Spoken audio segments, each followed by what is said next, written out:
Hello everyone, glad to see us on your channel. Today we will listen to the fifth part of the memoirs of German Colonel Seidlitz, regimental commander of Paulus's 6th Army. My journey with Anna Pocker and Professor Arnold ended in Krasnogorsk, in prisoner of war camp No. 17. Here I had to observe for the first time the process of demarcation that began among the Stalingrad officers soon after the surrender. On one side were those who had learned nothing and forgotten everything, where the verdicts of secret trials, comrade courts, and slander were in force. On the other side, the few officers who resolutely joined the anti-fascist movement, as well as those numerous officers to whom I belonged, who, with difficulty, freed themselves from the net of traditional patterns of thought, hardened behavioral habits. Here, in Krasnogorsk, the first disappointments befell me, when some comrades turned away from me, when it became necessary to know thoroughly the person with whom one was talking. What awaits me here now, at the end of June 1943? By this time, convinced anti-fascists, political émigrés such as Wilhelm Pieck, Walter Ulbricht, Erich Weinert, Johannes R. Becker, but also prisoners of war, and among them officers. Dr. Hattermann and Bernd von Kjellgen were here as well as in other camps. They called for the unity of all who wanted to save Germany from the threatened greatest catastrophe. The proclamation they published on July 1 was discussed in all camps and within 2 weeks led to the formation of the National Committee for a Free Germany. Although it was quite clear to me that the assessment of the political and military situation contained in the proclamation was true, although I was impressed by some of its thoughts and conclusions, I still did not agree to join the Constituent Committee. Moreover, there were fierce disputes between me and the members of the anti-fascist activists, even on the eve of the founding of the National Committee, when delegations from other camps were arriving daily. I remember one meeting at which the position I took provoked a noisy protest. It was about the fascist massacres in Krasnodar. In spite of the fact that I knew a lot of things at that time and had observed them myself, it seemed incredible to me that such inhuman crimes had been committed. People were poisoned with gases in specially equipped trucks. This I refused to believe. The observations I later made in the areas liberated from fascism, the impressions I received at Majdanek, convinced me that where fascism ruled, crimes seemingly most impossible, most unbelievable, were committed. Some of the anti-fascists with whom I had sharp clashes at that time, I met later on the front as an authorized member of the National Committee, and we cooperated in the pursuit of the same goal. Subsequently, Hans Gossens and I were bound together by the most cordial friendship. Already in Krasnogorsk, I soon realized that it was not my refusal to join the National Committee, but the arguments I used to justify my position that had caused a storm of protest. The disagreements reflected a process of fermenting minds. We agreed to many political demands more readily when, as a result of the clash of opinions, we realized what errors and omissions we ourselves had made in our life's journey, what small and large negative phenomena we were prepared to tolerate. Some of the demands made upon us exceeded our capabilities. We were not yet able to assimilate and support all the considerations and arguments expressed. Then we objected strongly, entered into disputes, even risking isolation among our like-minded friends. At that time, my meeting with Gunther van Hooven helped me a great deal. A friendship developed between us that did not weaken until his death in 1965. Hooven flew to the Stalingrad cauldron by Christmas 1942 as the new Chief of Army Communications, and unlike other officers in his reports to Colonel General Paulus, gave a realistic assessment of the situation. When he arrived in the 6th Army, he no longer had any illusions about the possibility of unblocking. His observations in the Führer's headquarters and in Army Group Don no longer allowed him to pass off wishful thinking as reality. All this he told unvarnished to Generals Paulus and Schmidt, and persistently argued that it was necessary to immediately undertake a breakthrough from the encirclement to save at least part of the encircled army. Hooven and I were almost the same age. Both of us had returned to active military service, after having practiced our civilian professions for 15 years at the end of the First World War. But Van Hooven was much more critical than I was of developments in Germany. Moreover, because of his civilian specialty, he, working for the Central Board of the East Prussian Travel Bureau, had an excellent knowledge of Eastern Europe, and above all of much that concerned our immediate eastern neighbor, the Soviet Union. Apparently, he was always interested in historical and political problems. He was also burdened by doubts, and this provided food for endless conversations between us. With Gunther van Hooven, I discussed the problem of the oath of office on several occasions. This problem raised difficult questions for each of us, even though we all differed in origin, upbringing, education, outlook, and profession. Those of us who belonged to the older generation had already sworn allegiance 3 times, to the Kaiser and the kings, to the Weimar Republic, and then to Adolf Hitler. In the Third Empire, the military oath obliged to follow the orders of the so-called Führer, unconditionally, without any restrictions, as was explicitly stated in the decree of July 12, 1935. The oath was a tool used in a variety of cases to bind the person who took the oath firmly to the representative of the apparatus of power, to the state. The Nazi Reich thus shackled millions of people who were convinced that they were bound by a genuine oath and therefore pledged their loyalty to the Reich, often against their will. During the discussions among the POWs, a wide variety of views on the matter came to light. The oath was interpreted as an obligation to the state, and thus to the people, or as an obligation to the Nazi rulers, or as an oath made to a god. An oath is only an obligation, the violation of which is contrary to the dictates of conscience, if the actions to which it obliges serve the common good, benefit the people, and are consistent with the good will of the people.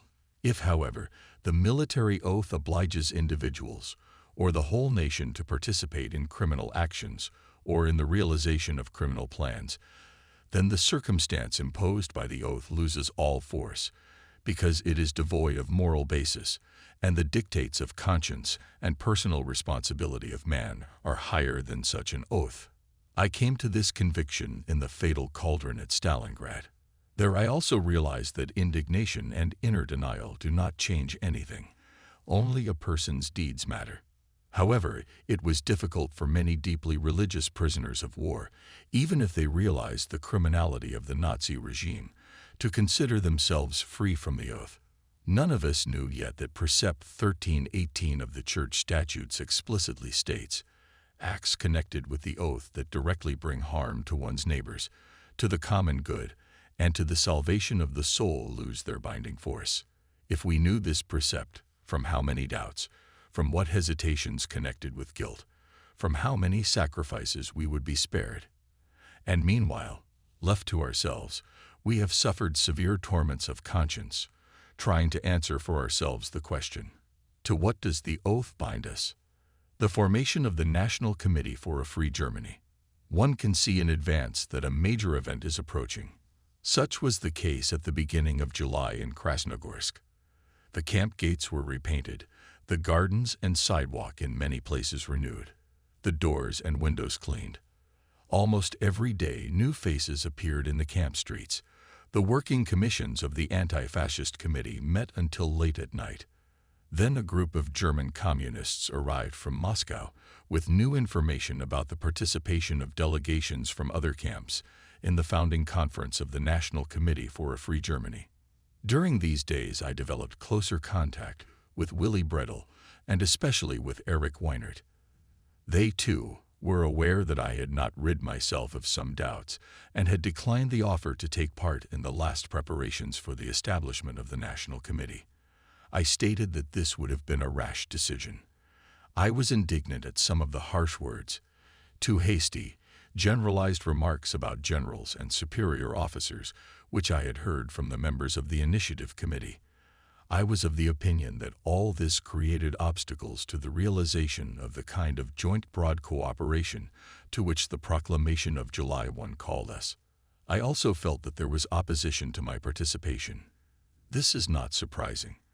After all, among the officers of the General Staff who had come into contact with the Initiative Committee, I was the only one who had been awarded the Knight's Cross. Apparently some of them also remembered that I had refused to sign the resolution of protest against the crimes committed in Krasnodar. I was therefore surprised that on the eve of July 12, I and some other officers, including Lieutenant Colonel Brett, were invited to attend the founding conference of the National Committee. We who were present as guests were the few officers still wearing the insignia. Quite a few of the assembly probably thought it an inappropriate prank, mere bravado. But they were all disciplined. Eric Weinert spoke in his usual manner, with restrained passion. He was inexhaustible in his formulations, which invariably resonated with everyone present. In these hours, Weinert undoubtedly felt that he was not only addressing those in the room. He was addressing his people, ours, his homeland, for which he had fought for decades, and on whose behalf he spoke. It seemed that each of us became for him a living embodiment of his village, his town, his factory, his organization, his profession. The People's Tribune, revolutionary, made a convincing, heartfelt speech, which everyone could understand, comprehend its meaning, remember, because it awakened in everyone the feelings born of the thought of the motherland. Weinert aptly characterized the criminal system of fascism, spiritual degeneration, called to save our homeland from its impending doom. He did not speak only of an alliance with the working class. He called for participation in such an international that unites all, atheists and Christians, communists and honest bourgeois Democrats, all those who considered it their patriotic duty to fight against Nazism. This gave an exciting meaning to his much-repeated demand for the creation of a strong democratic government. In a reasonable form, he outlined the first means and ways that would enable us prisoners of war to realize our noble aspiration to end fascism. Using historical analogies, he convincingly proved to the audience, including the officers invited as guests, that the National Committee Free Germany could consider itself the continuator of the best traditions of German history. In the hour of great danger, Weinert said, patriotic, humanistic forces have always been ready to act independently, on their own responsibility, and their righteousness has been recognized by history. With fervor and passion, he stigmatized the blatant crimes, atrocities, and abuses of law and law, in which the Nazis, and their behind-the-scenes instigators, cowardly accomplices and traitors to the people, who disgraced the honorable name of Germans, were guilty. He demanded retribution and a fair trial for all that had been done, not only in Germany, but in all countries to which fascism had brought death and disaster. He urged and implored us to get off the wrong path, to come to our senses, to renounce the past, and to make a reasonable decision. He appealed to good Germans to finally take the path of humanity and to deprive Hitler, the destroyer of mankind, of the slightest chance of success. Eric Weinert then expressed his gratitude to his comrades Wilhelm Pieck and Walter Ulbricht, Soviet friends who had made it possible to establish the National Committee, who had made it possible not only for communists and immigrants, but also for prisoners of war to join the liberation struggle against fascism together with all peace-loving peoples. All the time until the manifesto was put to the vote, the exchange of opinions continued.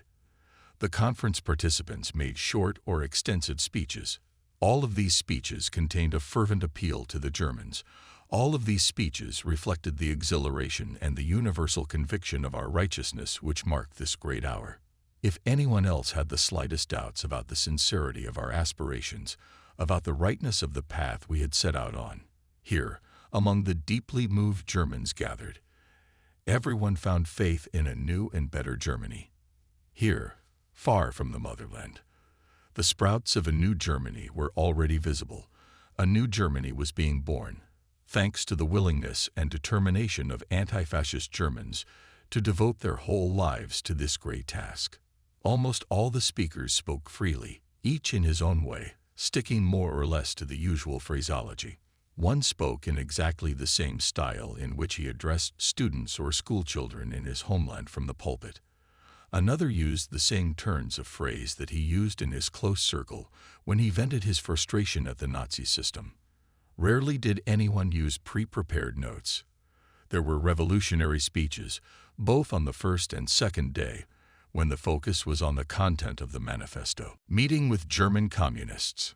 During the first break, on July 12, we guests were a bit confused, and so not only kept together, but also stayed away from the familiar members of the Presidium. However, Erich Weinert, Willy Bredel, Friedrich Wolf welcomed us warmly and suggested that we meet for a talk in a small room in the same building in which the founding conference had taken place.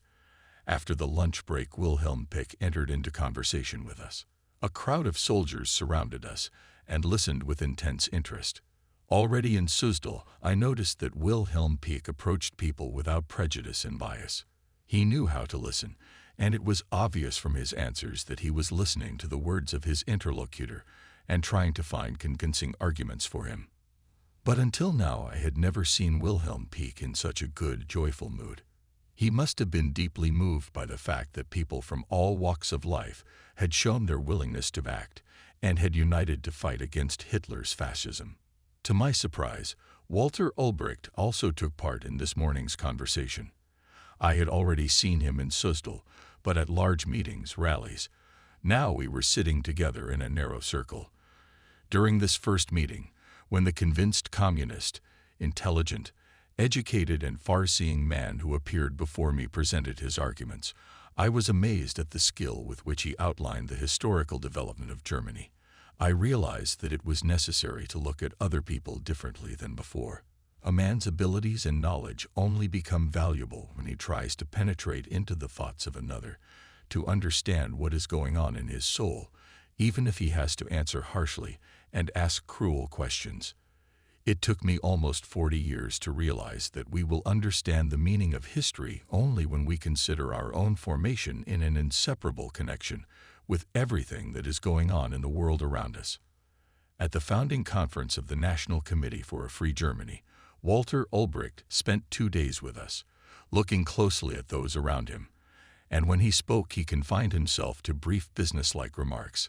It was evident from everything that this leader of the labor movement knew the true value of people's intentions and emotional reactions, and that he was ready to discuss even problems which, in his and his friends' view, were perhaps only a modest beginning of a solution to the problem. But he took every word and opinion, even the unspoken ones, very seriously, and thus won people over. When Walter Ulbricht came to us and drew us into conversation, it was, of course, noticeable that we showed great restraint, but he talked to us longer than we expected, the soldiers from the other camps wanting first of all to talk to a well-known figure of the labor movement, to use the precious time between reports and discussion. Walter Ulbricht and Hermann Materi obviously wanted to find out how senior officers of the Nazi Wehrmacht felt about cooperation with anti-fascists, and in particular, with prisoner-of-war soldiers. There were very different opinions on this matter, and we had not yet proved in practice that we were sincerely ready to contribute to the realization of the goals of the National Committee for a Free Germany. At that time, it seemed impossible to count on the cooperation of the generals, although a small group fully shared my opinion that Field Marshal Paulus should be brought to our side. It should be noted, by the way, that during these conversations the various doubts and misconceptions about Marxism, which were widespread in our midst, also disappeared. All this led to the fact that by the end of the first day we had already abandoned many of our reservations and objections. 2 eventful days passed by. We had made new friends, but few of us realized that the greatness of the task before us would require action of such magnitude and have such important consequences. In me, a decision ripened to call for the preparation of an organizational association of German officers who had been taken prisoner.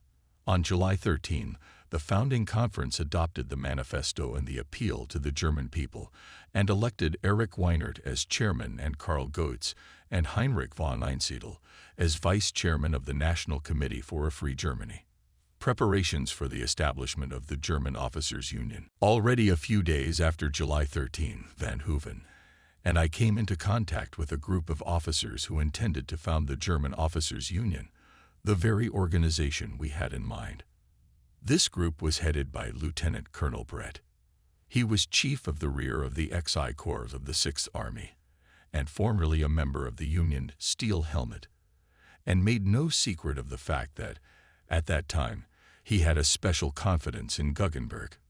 In addition to him, to the initiative group belonged Major von Frankenberg und Proschlitz, Lieutenant Colonel Belly, Major Leverins, and Major Blücher, Captain Domask, Oberleutnant Trinkmann, Oberleutnant von Kirchhofer, Lieutenant Dr. Greifenhagen, and Oberleutnant Gerlach.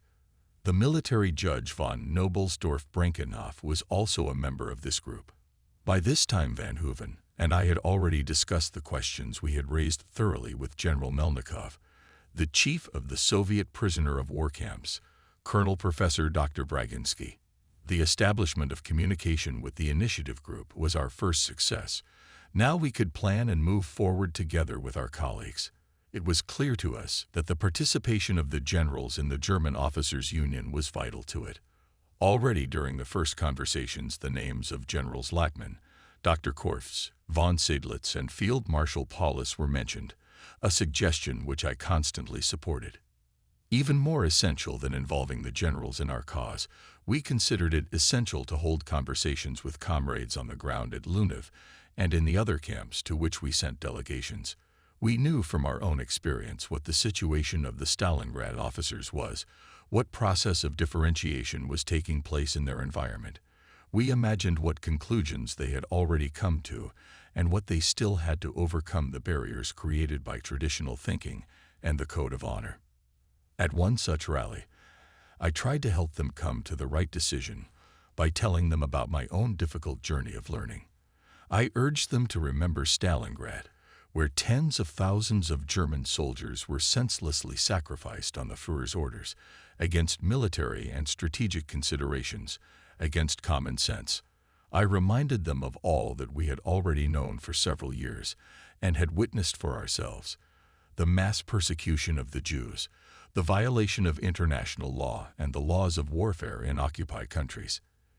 In the past, I too had deliberately turned a blind eye to what was really happening. I too had sworn allegiance to Hitler and had kept my oath until Stalingrad, when I realized that for Hitler there was neither international law nor moral criteria. In order that the whole of Germany does not suffer the same catastrophe as happened in Stalingrad, we must oppose total war with total resistance. We in the prisoner of war camps must also participate in this, however extraordinary and unparalleled in history. But is it not historically unprecedented, the ruinous degeneration that has befallen our homeland through the fault of fascism, the catastrophe that threatens our fatherland? Is this not also the justification for unusual actions? There is no other way than that indicated in the manifesto of the National Committee. We must overthrow Hitler, because no one will make peace with him, no one will negotiate with him. Who but us is able to appeal to the high command of the Wehrmacht with the demand to eliminate Hitler and his accomplices? When I finished speaking, there was complete silence. At first, no one wanted to speak. Some clearly sympathized with what I said. My words expressed what they thought. Others simply ignored the common sense considerations and, above all, rejected the conclusions from them. They were annoyed and indignant. The thought of a complete break with Hitler, and on top of that the prospect of cooperation with the enemy, the suggestion that the High Command should be called upon to refuse obedience, all these were thoughts that put many off. In holding such conversations, we had to be patient and remember that we ourselves had come to these conclusions not without internal struggle. The arrival of the generals. One afternoon, the commandant, Colonel Schosten, and with him Major Wolf Stern, a former teacher of German at Moscow University, came to see us. They reported, 3 generals had just arrived. Perhaps we know them. They are General von Seidlitz, General Dr. Korfs, and General Lackmann. Would we not like to establish contact with them, to inform them of the situation in Lunev? Of course, we agreed. So the generals were placed in the rooms next to ours. About an hour later, our meeting took place in the room of General von Seidlitz. There were only a few minutes of formalities. Seidlitz knew Van Hoven from his sharp confrontations with Schmidt at Paulus's headquarters. I had met Lackmann when he was in Stalingrad, then still a colonel, to form battalions. Thus, we were all somewhat familiar with each other. The atmosphere in the room at once became very tense. It was clear from the rapid exchange of remarks to the generals that we were getting something from them. But what? No one sat down. There were only 2 chairs in the room, and sitting down on the edge of the bed was uncomfortable in the conditions of an official meeting. At last we were asked the burning question. Seidlitz asked, "Tell me, please, what is going on here?" The trip here was completely unexpected for us. We were told only that we would meet other officers, many senior officers. Now it was our turn to speak. Van Hooven spoke first, then me. For the first time we both noticed that there was complete anonymity between us, so we were able to support each other in conversation. Hooven covered the problem from the point of view of reason. He resorted to a subtle logical analysis. As if acting with a scalpel, I referred to our common experiences and lessons learned. The people who participated in this meeting had lived through 2 wars, fought on the same battlefields, sworn an oath that had lost its meaning more than once. We need to look at the oath in a completely new way, I said, carefully clarifying the position of the interlocutors. But I had gone too far. I wanted too much. Seidlitz almost burst into tears. Latman, obviously greatly agitated, turned away to the window without looking at us. Korfs conciliatingly remarked that we should let us speak first.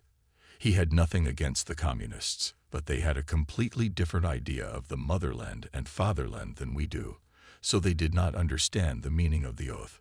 Seidlitz said that the oath of allegiance was sworn to the army, not to Hitler, who himself broke it, shamefully betrayed the army in Stalingrad. Thus, he agrees with the condemnation of Hitler's personality, but in no case should not be allowed to form opposition within the Wehrmacht. General Korfs was of quite a different opinion. Much of what his colleagues have stated here, he himself understood or assumed, and even once expressed it. This was an allusion to the fact that he had in one serious situation directly refused to follow orders, and this had led to a clash between him and the SS. Impatiently waving his hand, he muttered, "Clear enough examples from history. I mean Yorka Nasino." "Yes, but the conditions then have nothing to do with the position we are in here." Latman objected, turning quickly to us and raising 2 fingers, as if he were an instructor emphasizing the meaning of his words. His expressive face was blazing, but he looked extremely trim and correct, unlike Korfs, who held himself a little carelessly, as if he were a scholar who clearly enjoyed refuting every new argument. For several minutes we stood face to face in silence. Obviously, we were not familiar enough to have the kind of conversation that would not normally be possible in the officer corps at all. It was an unprecedented case.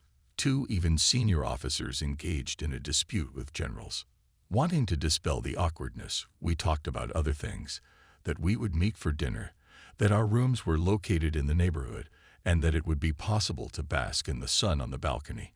In short, we tried to inform the generals about local conditions. The farewell after the first meeting was brief and formal. Shaking hands, we looked at each other questioningly, but no one could look into the other's soul. We saluted in the proper manner. We bowed lightly, as is customary in officers' clubs. The last time I had to bow to the generals was on May 1 in Seidlitz, after I had shown our exhibition to the field marshal and the generals who accompanied him. That same evening we sat together in the dining room. In the corner was the table where the generals sat, not far from them the 2 of us. At our table the divisional engineers Goetz and Stesseling, with whom we had already become acquainted and intimate in the days of the National Committee. Aslentwise sat Dr. Hattermann and Heinrich Hohmann. The military judges Majors Nobelsdorf Brenkenoff, Kurt Schumann and Dr. Klein, the army pastors Joseph Kaiser and Johann Schroeder, and at the other tables sat the soldiers. Loud conversation could be heard in the generals' rooms until late at night, and we did not fall asleep until after midnight. The thoughts inspired by the conversation with the generals did not give us rest. We thought about the fact that many tens of thousands of Germans who found themselves at Stalingrad would have been saved if it had been possible to counter Hitler's criminal demands of a united front, including everyone, from Colonel General Paulus to the ordinary infantryman. How now to crush the barbaric regime? Only by relying on the military potential of the anti-Hitler coalition. Then the fighting will end amidst the ruins of the last German village, the last German city. Consequently, it is necessary now, here, to create a united anti-fascist front from the communist worker to the bourgeois intellectual, from the ordinary infantryman to the general. This can only be achieved if we intelligently, taking into account all the consequences and patiently influencing the most diverse people with whom we were dealing. After all, we ourselves have only recently come to grips with the meaning of events. We have only just begun to assimilate a completely new outlook on life, a new world view. Conversations with German communists. How would the generals, the old military men, who in most cases had grown up in German officer families with their inherent traditions, feel about exchanging views with the young communists who were also in Lunua and talking to the soldiers? However, it was easier than we expected and caused no complications. Already on the second day, in the evening, Surgeon Hans Zippel sat at the table of von Seidlitz and Korfs. And then they were joined by Sergeant Achilles from Altenburg, Ober-Leutnant Dr. Gunther Herter from Leipzig, and Soldier Heinz Kessler, who made no secret of his communist convictions. They all managed perfectly well to strike up a conversation with the generals as if it was a matter of course. A few days later, a fourth general arrived, my former divisional commander, Alexander Edler von Daniels. It seemed that for the time that we have not seen him, he did not change at all. Impulsive, unstable, quick to respond to new ideas. He, agreeing with something in a burst of passion, not always thought through to the end. What will come out of it? He always treated me and Van Hooven with great confidence. We explained ourselves to him as frankly as we had once done in front of the city prison in Stalingrad, when the general said very aptly, "It's time to pack up." In Luniv, he may also have favored Gunther because Gunther is a brilliant card player and was ready at any time, day or night, to complete the conversation with a few games of cards. In their behavior, adherence to tradition, in the mindset of our generals, was a kind of Skolokolak Prussian-German officer corps. The arrogance and prejudice typical of our class were reflected in the way they spoke. One more, the other less definite. Their position was influenced by many things: class arrogance, nationalistic arrogance, racial prejudice, as well as a certain one-sidedness and narrow-mindedness in assessing everything that did not pertain to military affairs. In short, these were the same problems, the same prejudices, and the same formal thinking that we ourselves had to overcome successively and had not yet finally overcome. We were both amazed and fascinated by everything that was happening in Lunu, the ideological discussions, and the cooperation in practice between Marxists and representatives of the German bourgeoisie, army and nobility. We were puzzled because it was contrary to our experience, but we were excited by this process, involved in it, because without a general unification, without a humanist united front, it was impossible to cope with the disasters that befell Germany. At this time, I first came into close contact with Hermann Mattern, Edwin Journal, and Anton Ackermann. Whether it was about the ideology of the German bourgeoisie, the Christian and Marxist trade union movement, or land reform, the discussion was imbued with a spirit of cooperation and mutual respect. My interlocutors convincingly formulated the conclusions that emerged from the experience of the struggle of the German labor movement. We learned from each other. We learned to cooperate with each other. Naturally, during the discussions in Luniv and in other officers' camps, there were many officers who did not immediately agree that such cooperation was possible and even necessary, or who did not want to talk about it at all. From the discussions in Krasnogorsk and Sustal, and even from the discussions in Stalingrad, we were already familiar with this kind of interlocutor, in relations with whom we could only recommend extreme restraint. In any case, it was better that such an officer should not guess our intentions. We also noticed that some officers were experiencing a deep mental conflict, which we too had experienced at one time. We knew that at certain stages of an ideological crisis, one should not make insistent demands on a person. It is better to give him time to think. Sometimes one was struck by the sensitivity of the Marxists when it was necessary to take into account the peculiar features of the representatives of various estates and strata of the population. This was also revealed in conversations with those prisoners of war who could not be convinced that the phrase "Hitler's come and go, but the German people and the German state remain" must be taken literally, and that this very formula offered the German people a real way out of their desperate situation. One thing was undeniable. The Marxists with whom we cooperated treated us with complete confidence, although they had to reckon with the fact that incorrigible Hitlerites and traitors could penetrate our midst. It was impossible to look into the soul of another person, and only later did it become clear who sought to use the National Committee for selfish purposes, or even for conspiratorial schemes.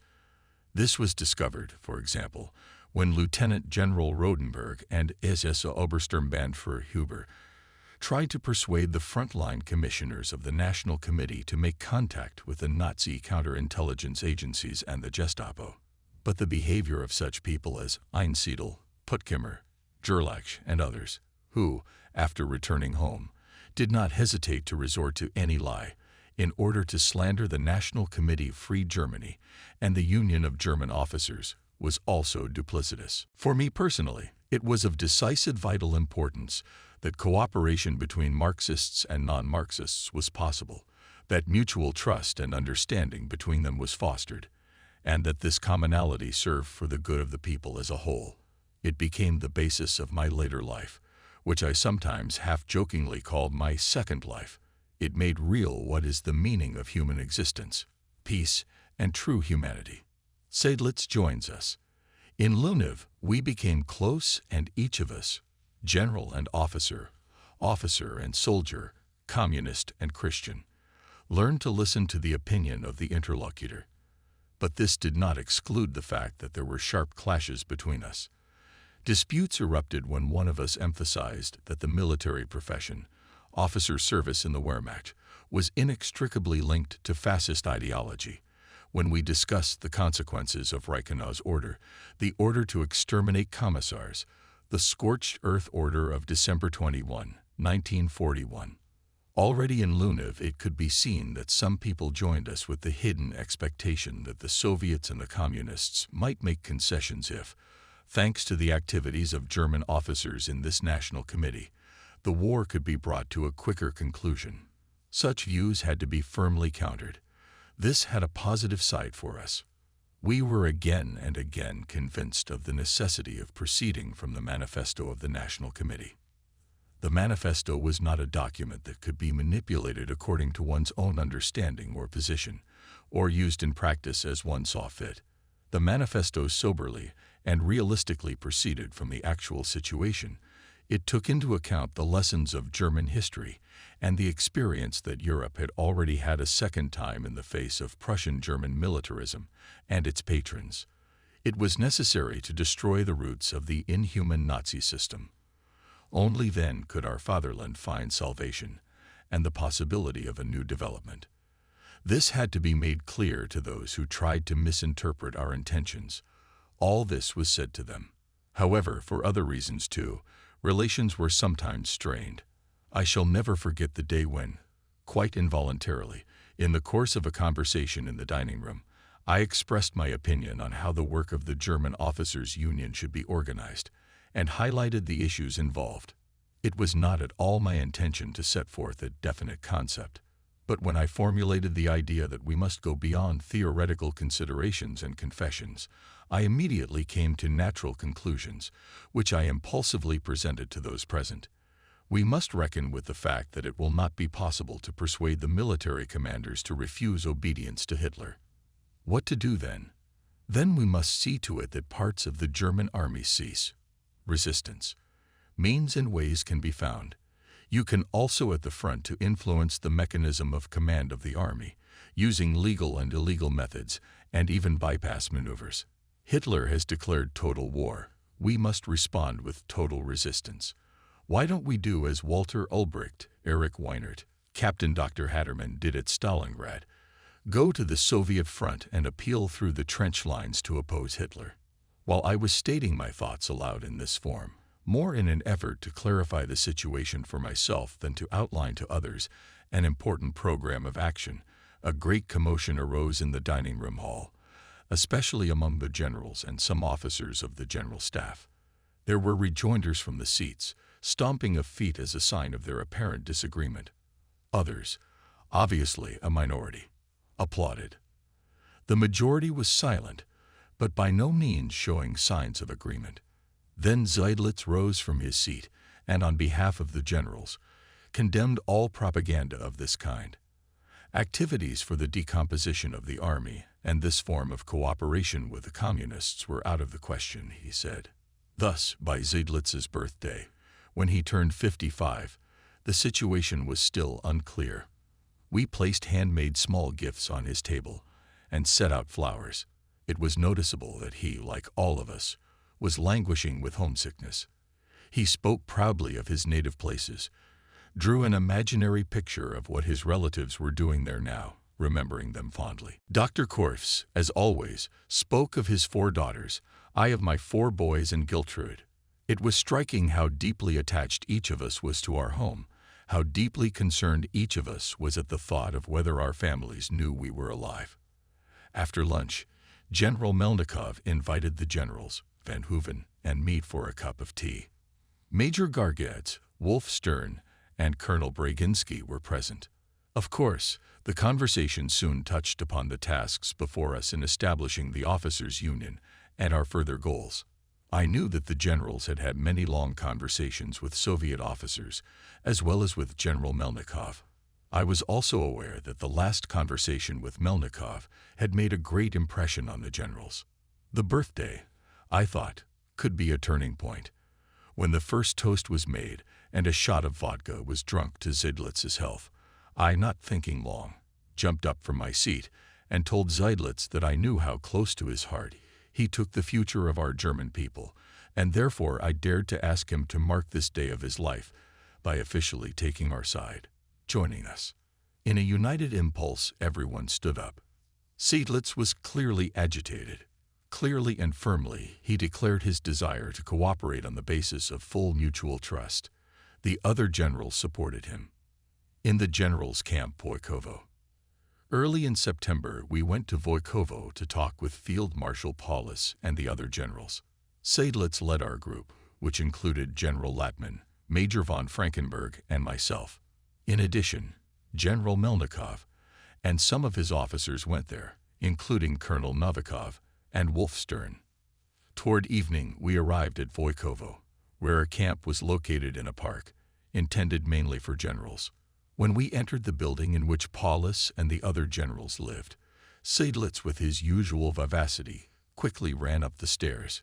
We, after him, and heard him banging hard on the doors, shouting, "Torogen! Torogen!" The doors opened, and the generals, evidently already about to lie down, came out, astonished at this unexpected intrusion. After a short explanation, it was at once decided to assemble in the club. Seidlitz spoke first, characterizing the situation in general terms with his characteristic passion. Latman clarified his points, speaking in substance, concisely, and with great composure. I then received the floor.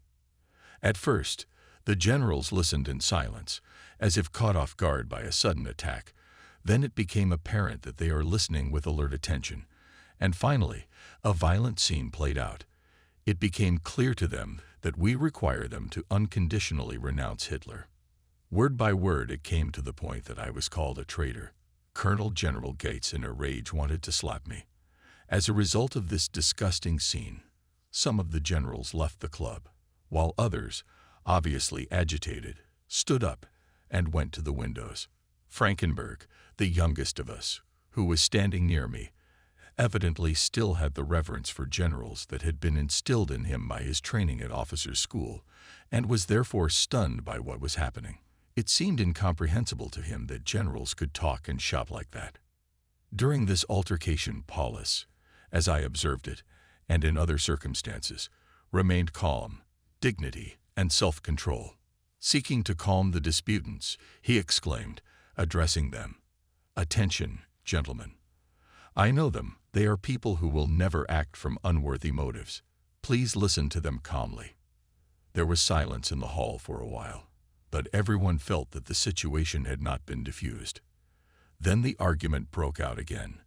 Frankenberg tried to report on the situation in the Wehrmacht aviation, but it was pointless to continue the conversation. Hastily agreed that another meeting was scheduled for the next morning. We parted and went to our rooms. Even now I remember well how shocked Frankenberg, sitting on the edge of the bed, asked, "How is it possible? In the midst of generals.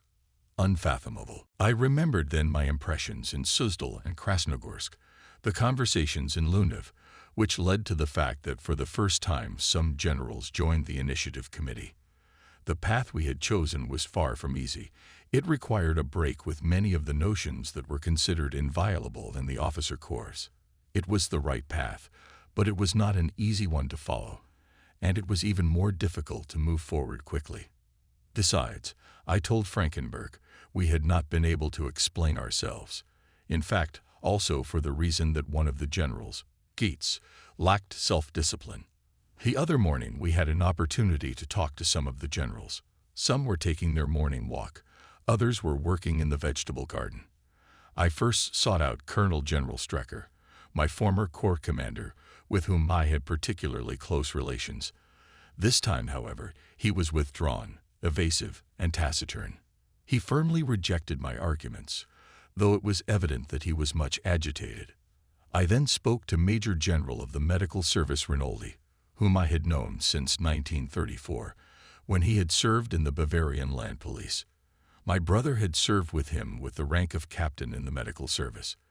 But in this case, too, the matter was limited to a mutual recognition of the honesty of the interlocutor's intentions. He respects the officer, respects his views, but unfortunately cannot agree with him at the moment. Conversations with Generals de Bois, Leiser, and Rosk were of the same character. Nevertheless, they all appeared at the agreed meeting place in the park, where there were benches at the end of the alley.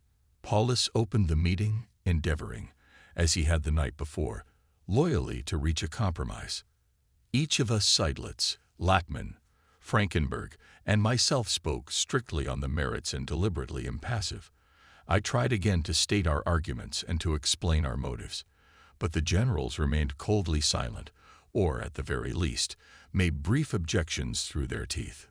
This showed the influence of the case spirit, which was already familiar to me from the Seidlitz period. The apostate is alienated.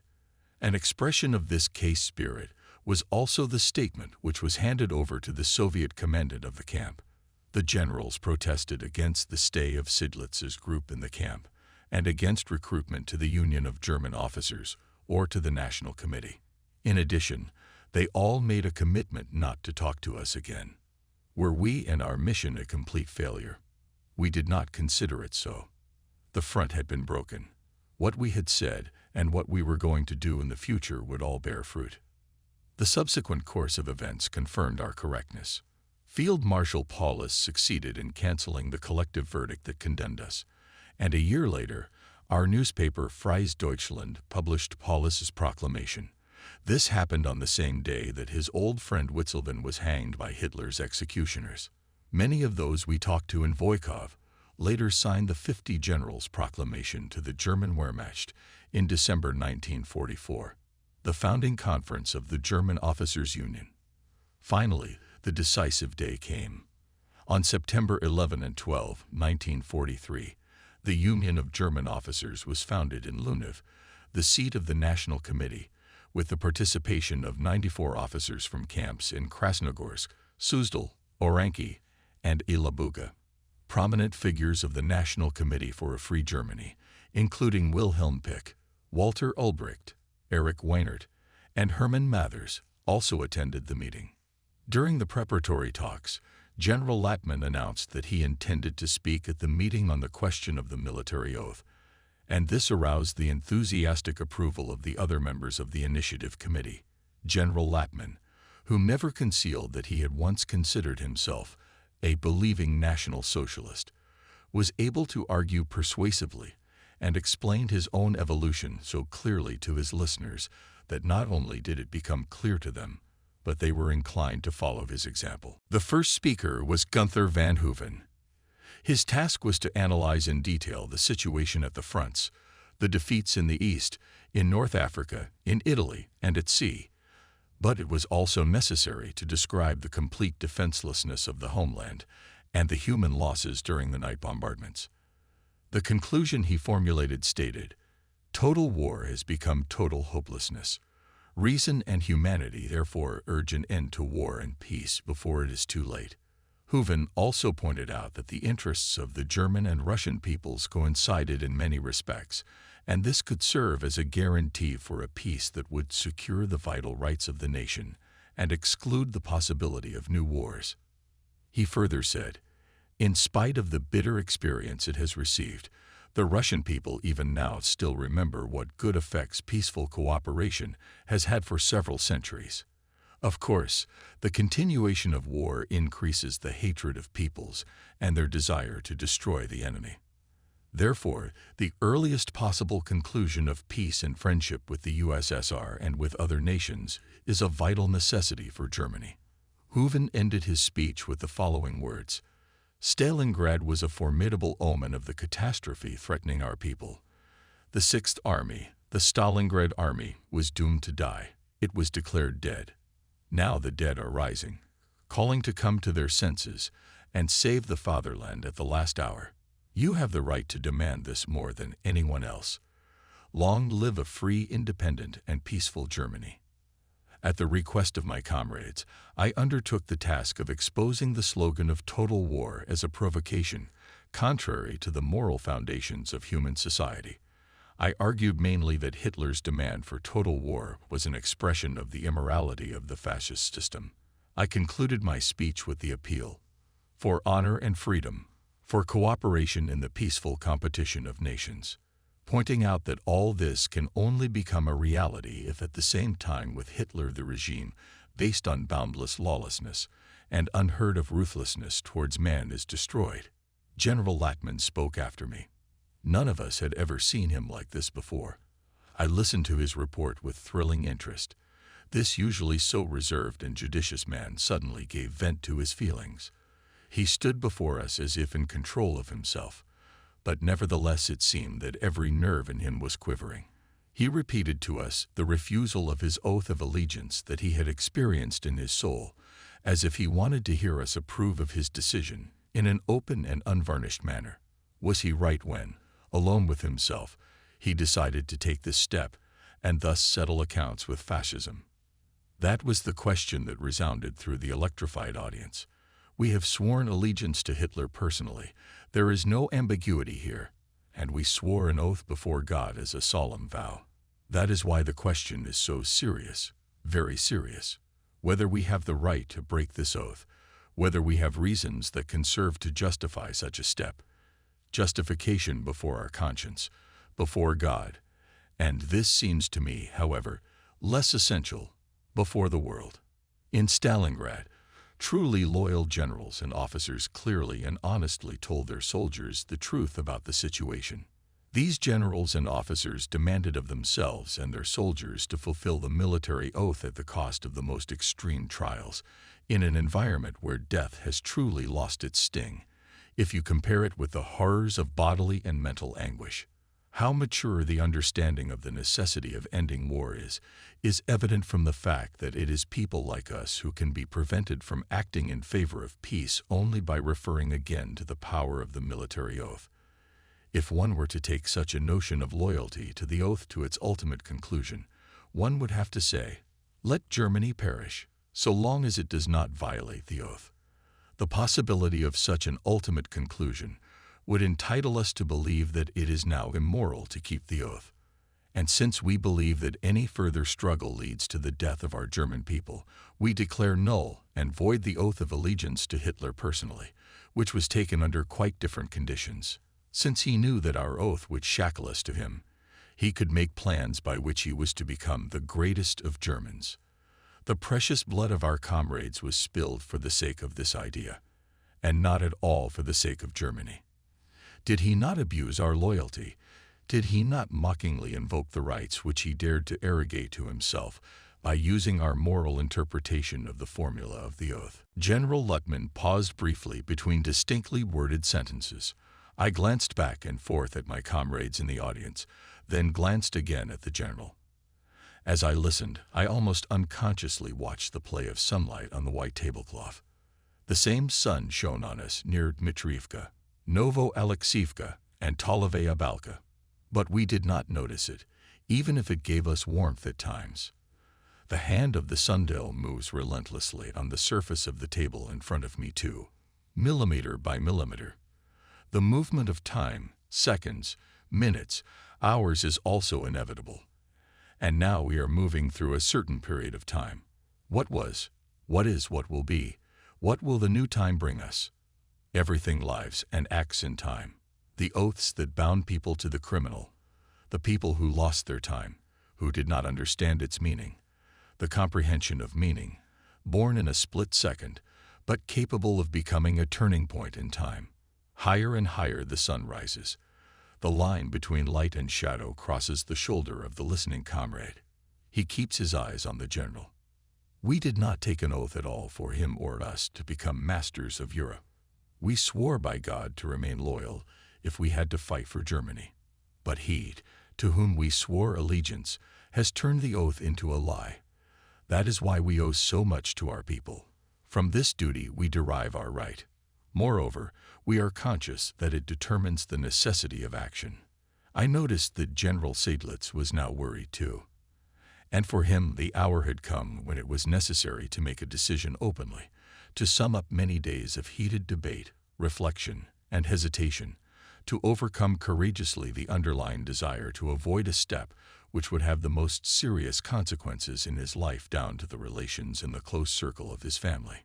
He, a representative of an old noble family, was faced with the immediate necessity of taking the side of the communists, proletarians, revolutionaries.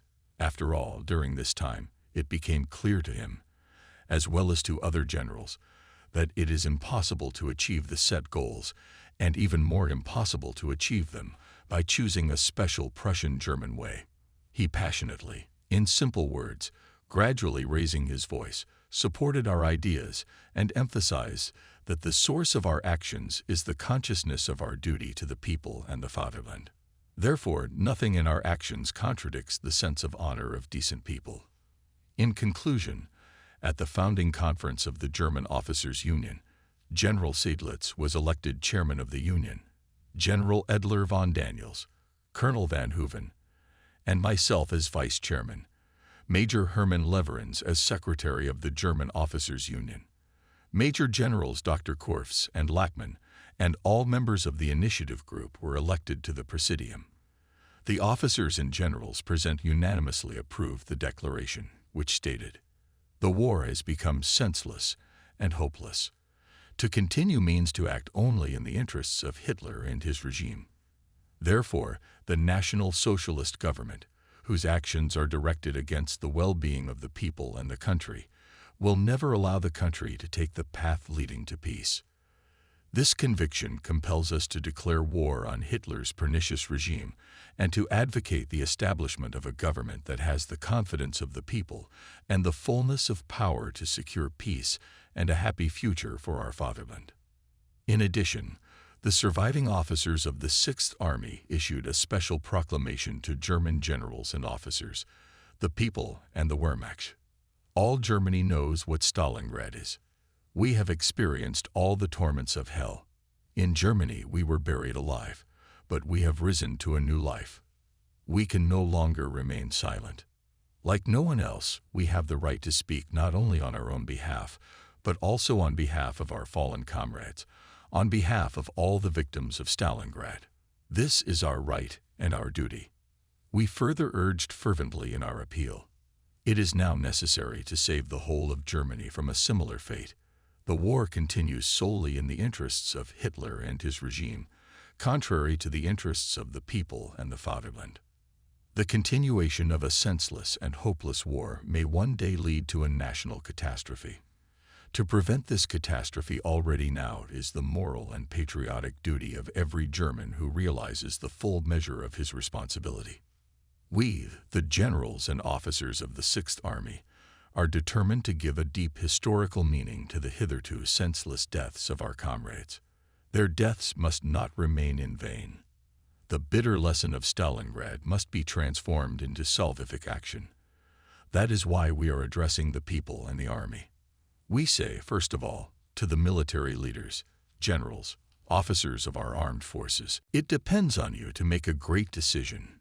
Germany expects you to find the courage to face the truth and to act boldly and immediately accordingly. Do what must be done. Otherwise, it will be accomplished without you or perhaps even against you. The National Socialist regime can never take the path that alone can lead to peace. Recognizing this fact commands you to declare war on this pernicious regime and to advocate the formation of a government that would be based on the confidence of the people. Only such a government can create the conditions for an honorable exit of our fatherland from the war and ensure a peace which will not be a misfortune for Germany and will not carry within itself the germ of new wars.